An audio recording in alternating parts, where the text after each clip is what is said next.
নমস্কার। আজ একটা অঙ্ক নিয়ে সংখ্যাটা বলা আছে, যদি সরল সুদের হারে কোনো আসলের সুদ 9/16 অংশ এবং সুদের হার ও বছর একই, মানে সুদের হার বছরে একই হয়, তবে সুদের হার কত? উত্তর হবে 7.5%।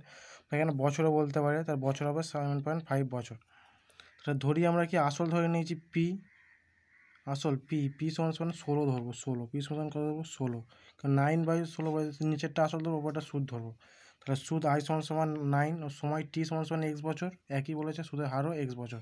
তাহলে সূত্র কি আমরা জানি কি, I equal to P T, আর পি মানে 16 ইন্টু টি এক্স/100।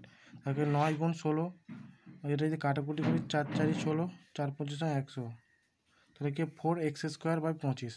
এবার লাভ বা এবার কি কিছু নেই, মানে নিচে 1 আছে, ক্রস গুণ বর্জ গুণ করে দেবো।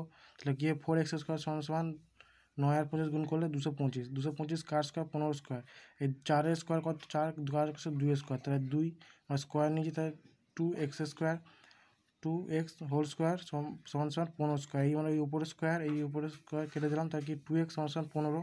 এটা এই এক্সের সাথে 2 গুণ আছে, তাহলে এক্স 2 এর পরে চলে যাবে, ভাগ হয়ে যাবে, তাহলে x সমান 15/2। তাহলে 15/2 মানে কি 2 দিয়ে কাটলে 7.5%। উত্তর কথা 7.5 হলে এটা 7.5%, বা যেটা বছর যে তোমার কেউ করবে 7.5 বছর, বা এরকম করে করতে হবে তোমার। 7.5 মানে কত? 7 বছর ওর হাফ, মানে 7 বছর আর হাফ বছর হবে, মানে 7.5 বছর। আশা করি সব বুঝতে পেরেছো।